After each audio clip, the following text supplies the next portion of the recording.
ሚዲያ ይቅርታ ጠይቃት። በቃ ለተፈጠረው ነገር ሶሪ በል እንዴ። ከእግዚአብሔርም እኮ ፍርድ አለ። እውነቴን እኮ ነው የምልህ። አታሳዝንህም? በቃ ስለዚህ ይቅርታ በላት። አሜን። ይቅርታ በልና እባክህን ይቺ ሴትዮ ወደ መንፈሷ ወደ ቀልቧ ትመለስ። ምክንያቱም ነገ ይሄ ነገር እያደረ ይመጣና ይቺ ሴትዮ ጭንቅላቷ ላይ ከባድ ችግር ሊደርስባት ይችላል። አርፋ ልጆቿን ይዛ በተቀመጠችው ይሄ እኮ እግዚአብሔርም ይፈርዳል። በእውነት ነው የምለው። ስለዚህ እባክህ ይቅርታ ጠይቃት። በቃ አለ ዳዲ። በቃ ይቅርታ ጠይቃት። ቤት ምንም አይሰራም እኮ ምንም አይሰራም። ስንት ነገር ነው የተሸከመች። ስለዚህ በቃ ይቅርታ ጠይቃትና አርፈ እባክህ ልጆቿን በሰላም ታሳድግበት። እሷም እንደዚህ ሚዲያ ላይ የወጣች ለምን መጠቋቆሚያ ትሆናለች? ዳዲ ጥሩ ነገር ነው ያደርገው። ተነፈሰች። ይህች ሴትዮ እኮ አርፋን የተቀመጠችው በተሰራው ስራ አፍራ ተቀመጠች። አይደለም እንዴ? ደግሞ ድጋሚ ሚዲያ ላይ እየተወጣ ለምንድን ነው ስሟ በየቀኑ የሚነሳው? እንዴ ይቺ ሴትዮ እኮ አንድ ነገር ብትሆን ማናችንም እኮ የልጆቿን ዞር ብሎና እናይ። እንኳን ለልጆች እናት እኮ ለማን ይጠየቃል እኮ መስሎኝ። በጣም እኔ እሱን ነው የምለው። በጣም እግዚአብሔር ይፈርዳል። በእውነት ነው የምለው። ስለዚህ ይቅርታ ጠይቁ። እሱስ በቃ ሚዲያ ምን ያደርግለታል? በቃ እርግፍ አድርጎ ሁሉን ነገር መተው ነው። ሌላው ስምት መጠዋ ሴትስ ይሄን ሁሉ ጉድ እየሰማች ለሱም እኮ ጥሩ አይደለም። ሲያስተካክል ነገሮቹን ሁሉ ነገር ነገ ልጆች እኮ ያድጋሉ። እንደዚህ እያደረገ የእሷ ያፈረችው አይበቃም እንዴ? ነገ በማያውቁት ነገር የተፈጠሩ ልጆች ማፈር አለባቸው። መስፍኔ ለእሷ እንደሚያስብ አድርጎ እዚህ ጋር አክት የሚያደርገውን ነገር ነው እኔ በጣም ምጠላው። እኔ የእውነቴን ነው የምልህ። እውነታውን በደንብ ነው ማውቀው፣ በደንብ ማለት ነው። ተረዳኝ። ግን ምንድን ነው በቃ እሱ እንደ ትልቅ ሰው አስቦ የእውነት ለልጆቹ የሚያስብ የሚጨነቅ ከሆነ እንዴ ለልጆቹ እኮ ያለቻቸው እኮ አንድ እሷ እኮ ነች አይደል እንዴ? እሱ እኮ የለም እኮ ይሄ ነገር ተፈጠረ የለም፣ እሷ ነች ያለቻቸው ለልጆቹም ቢሆን። የእውነት ለልጆቹ የሚያስብ የሚጨነቅ ቢሆን፣ የእውነት ለእሷ የሚያስብ የሚጨነቅ ቢሆን ይሄ ሰው ከድርጊቱ አይ በቃ ትክክል አልሰራሁኝም፣ ትክክል አይደለም ያደረግኩት በቃ ስለዚህ በጣም ይቅርታ ብሎ እሷን ይቅርታ በስነስርዓት እዚሁ ራሱ እንደዚህ ክፉ ነገር መናገር፣ መውጣት፣ መግባት፣ አግሬሲቭ መሆን አስፈላጊ አይደለም። ኦኬ ሶ እንደዛ ብሎ ይቅርታ ቢላት ቢያንስ ይታከማል። ኦኬ ቢያንስ ለልጆቹ ስትል ስለ ልጆቹ ሲል እንደዛ ማድረግ ጣላችሁ ምናምን ይላል። ምን እናጣለዋለን? ያደረገው ስራ ጥሩ ነው እንዴ? ለእሷ የተሻለ ነው። እሱ ወንድ ነው፣ ምንም አይሆንም። የትም በሄድም ምንም ቢሆንም እንዴትም ይሆናል፣ ምንም አይሆንም። እሷ ግን ሴት ነች። ይኸው በመጨረሻም ልጆቹ እሷ ጋር ነች። አረ እሷ ጋር ናቸው። ታዲያ እሱን እኮ ነው የምልህ በቃ። ስለዚህ ዳዲ እንግዲህ እኔ እናንተ እንግዲህ በደንብ ጠልቀን ነው የምናውቀው። ገባ? ያው እኮ ስለማንናገረው እኮ ነው። አሁን እሱ የሚያስበው ምንም እንደማናውቅ አድርጎ ነው። እኔ በጣም የማደንቃት ሴት ናት፣ የማደንቃት ሴት ነች። በእውነት ነው የምልህ መስፍኔ። ኖ በጣም የምትደነቅ ሴት ናት። በጣም የሚገርምህ ነገር በየአደባባዩ እንዲህ እኔ በሆነ ራሴን ሳስገባው ምን ያህል ከባድ እንደሆነ። ይሄ ደግሞ ጥሩ አይደለም። ገባህ እንዴ? ሰውን ይሄ እኮ ጥበራ ነው። እግዚአብሔር አይጠበር ሰው ነው እንጂ። እግዚአብሔርን መፍራት ደግሞ ጥሩ ነው። አንዳንዴ እንኳን አብረህ ያሳለፈች ጥሩ ጊዜ ልጆች የወለደችልህ እንዴ 3 ልጅ አይደለም 3 ልጅ እኮ በገንዘብ የሚገኙ መሰለው እንደ ልጆች አይደለም። ሰው ልጅ ፍለጋ ስንት ነገር ያደርጋል።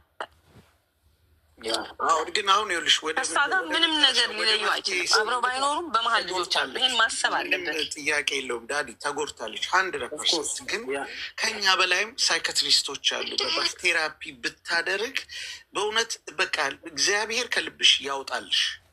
መጀመሪያ በቃ ንቅል አድርጎ ያውጣልሽ። ሁሉም ያለ ስራውን እግዚአብሔር ይሰጣል። እስኪ እኔ በውስጥ ጽፍልሃለሁ። ሀይሌ ቴራፒስት አለን እና በቃ ያናግራታል። ትረጋጋ። በሚያስፈልገው ነገር በቃ ከጎንሽ ነን ያለ ነው። እባክሽን በቃ ተረጋጊ። ልጆችሽን ብቻ አስቢ። ምክንያቱም አሁን እሱ ሚዲያ ላይ በወጣ ቁጥር እየወጣሽ ለአንድ ቀንስ እንቅልፍሽን ለምን ታጫለሽ? አንቺ ሰላም እኮ ካልሆንሽ ልጆችሽም ሰላም አይሆኑም።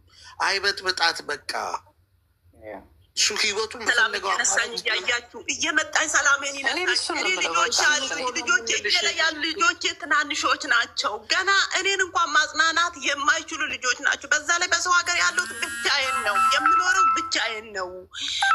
ልጆቹ የ1 አመት ልጅና ትልቁ 7 አመት ገና 1 ወር ይቀረዋል። ትናንሽ ልጆች ነው እየተሸክሜ ያለው ትምህርት ቤት ማድረሱ ምን ማድረሱ። እኔ ስንት ሸክም ነው ያለብኝ። እንደገና ግን በአይምሮ ደግሞ ስጎዳ ከነኚህ ልጆች ላይ ስወድቅ ደግሞ አስቡት። እኔ ሰውዬ ገሎ መላልቱ ደጋግሞ ትንፋሿ ውስጥ አለ እያለ እየተመላለሰ እየገደለኝ ነው የኢትዮጵያ ሕዝብ። እናንተ እዚህ ላይ ያላችሁ ድምፄን የሰማችሁ ሰዎች አንድ ነገር ብሆን ከዚህ ከሰውዬ ላይ እንደማልሆን ለቤተሰቦችም ሪካርድ አድርጉልኝ። እውነቴን ነው። ደክሞኛል፣ ደጋግሞ ገሎኛል፣ ደጋግሜ ሞቻለሁ። ትተነፍሳለች እያለ በሄድኩበት እያለ ይገለኛል። እኔ ደከመኝ፣ መናገር አቃተኝ። ለልጆቼ መኖር አልችልም ከአሁን በኋላ። ምክንያቱም እኔ የደረሰብኝ በደል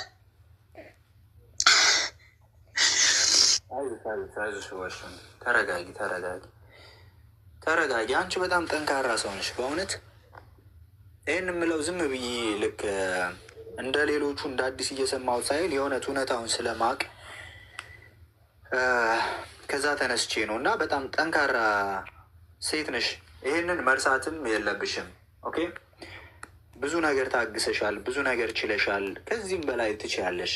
ኦኬ፣ ከዚህም በላይ ትችያለሽ። ሁሉም ነገር ቀላል ነው። እሺ፣ እሱ አሁንም ቢሆን አንቺ በተቻለሽ መጠን እንደው እኔ የእውነት ገብቶ ይቅርታ ቢጠይቅሽ በጣም ደስ ይለኝ ነበረ። እንደው ባደረገው ነገር ትክክል እንዳልሆነ አምኖ ማለት ነው። እየሰማህ ነው? ፕሊዝ ፕሊዝ ፕሊዝ። አሜን። ይቅርታ ጠይቅ። ይቅርታ ምንም ነውር አይደለም፣ ኃጢአት የለውም። አስቱ እባክሽን፣ ምንም ይቅርታ አያስፈልግም። ምንም ይቅርታ አያስፈልግም። አይደለም ነገ ይቅርታ ቢለኝ ያ የተሰበረው ማንነቴ በህይወቴ አይመለስም። ይቅርታ ግን በቃ ይቅርታ ጠይቆ ሚዲያ ላይ በቃ ይውጣ። ስም እንዳያነሳ ከፊቴ እንዲርቅ እንዲጠፋልኝ ብቻ ነው የምፈልገው። እኔ ይህንን ብቻ ነው የምፈልገው። ይቅርታ ለማድረግ በመጣ ቁጥር እኮ ነገሮችን እያሳመረ ራሱ እኮ ራሱን ከወንጀል ነፃ ለማድረግ ብቻ የሚጸዳዳው ነገር እንጂ ምንም ነገር የለም። ለእኔ አሁንም ሊጎዳኝ ይመጣል። እባካችሁን ልለምናችሁ። አይዞሽ፣ አንቺ ጠንካራ ጀግና ሴት ነሽ እኮ አንቺ። ገንዘብ ማይገኙ ልጆች ይዘሽ አይዞሽ አይዞሽ አይዞሽ። ሆነብኝ እኮ በቃ ከዚህ በኋላ አይወጣም። አፍና እጁን ይዞ ፕሊዝ ልጆች በሰላም እንዲያድጉልህ። እሱ ልምድ አለው። እሱ ልምድ አለው። ሰውየው በዚህ የተካነው ህይወቱን በሙሉ ያሳልፈው እየወለደ የሚሄደው ልጆች እኮ እንደዚሁ እንደወለደ ይሄድና ክዷቸው እንደሚሄድ ነው። በቃ ይሄንን ነው በቃ እኔ ላይም ይሄንን ነው የሚፈጽመው።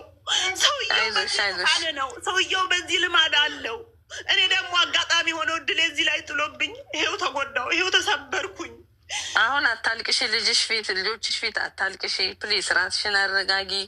ልጆቹን ተይው፣ እሱን እርሺው። በቃ ረስተሽው ነበር አይደለ? አንቺ እኮ ጠንክረሽ ችለሽዋል ሁሉን ነገር። አሁንም አንቺ ጠንካራ ሆነሽ ልጆችሽን ራስሽን ጠብቂ። ይህ ዝም ብሎ ጊዜ የተረፈው ነው። እኔ ይቅርታ ቢያንስ ይኸውልህ አሜን፣ በእርግጠኝነት ትኖራለህ። ይህ ነገር ለአንዴና ለመጨረሻ ጊዜ ይቁም ብለህ የምትል ከሆነ እባክህ፣ ትክክል አልሰራም፣ ትክክል አላደረግም። እውነታውን ልቦና ያውቀዋል እኮ። ለምንድን ነው እዚህ ጋር እንድንናገረው የምታስገድደን? ለምንድን ነው እንድንናገረው በጣም የምትገፋፋል? ለምንድን ነው? እውነታ ያውቀዋል፣ ምን እንደተፈጠረ ምን እንደሆነ እያንዳንዱን ነገር ልብህ ያውቀዋል። ስለዚህ እባክህ ትክክል አልሰራህም። ያደረግከው ነገር ትክክል አይደለም። የእውነት ለእሷ የምታስብ አይነት ሰውም ከሆንክ ለልጆችም የእውነት ስለ ልጆች የምትጨነቅም ከሆነ ፕሊዝ ዳዲ ኖ ይቅርታ አያስፈልግም ዳዲ እባክህ። እኔ ምንም ነገር ይቅርታ ከሱ አልፈልግም ዳዲ እባክህን በቃ ምንም አልፈልግም። ቢያንስ ይቅርታው ይሻላል እኮ ብዬ ነው። ቢያንስ ትንሽ ይቅርታ ትልቅ ነገር ነው ብቻ አይደለም፣ ልጆችሽንም እኮ ነው። ገባሽ? ይሄ እኮ ቤተሰቦችሽም ስንት ዓለም ሁሉ የሚያየው ነገር እኮ ነው ይሄ። ገባሽ? ይሄ እኮ አንድ ሴትን ለማግኘት ብለህ አግበስብሰህ አጭበርብረህ አሳምረህ ይሄ አይደለም እኮ ቁም ነገሩ። ምንም ማለት አይደለም። ይቅርታ ቢጠይቅ ተሳስቷል። እኛ ምስጢሩን እናውቃለን። አሁንም ሰዎቹ እንደዚሁ ነው የተወለዱት እኮ ሲል እኮ ይሄ እኮ ለምሱን እንዴት እንደተወለዱ እግዚአብሔር ያውቃል። ህሊናው ይወቅሰዋል። ህሊና የሚባል ነገር አለ። ሌላ ነገር አሁንም ደግሞ አስቦበት የሚመጣው ስለዚሁ ነገር ነው። ሌላ ምንም የተለየ ነገር የለውም። ሰውየው ባህል የለው ምን የለው።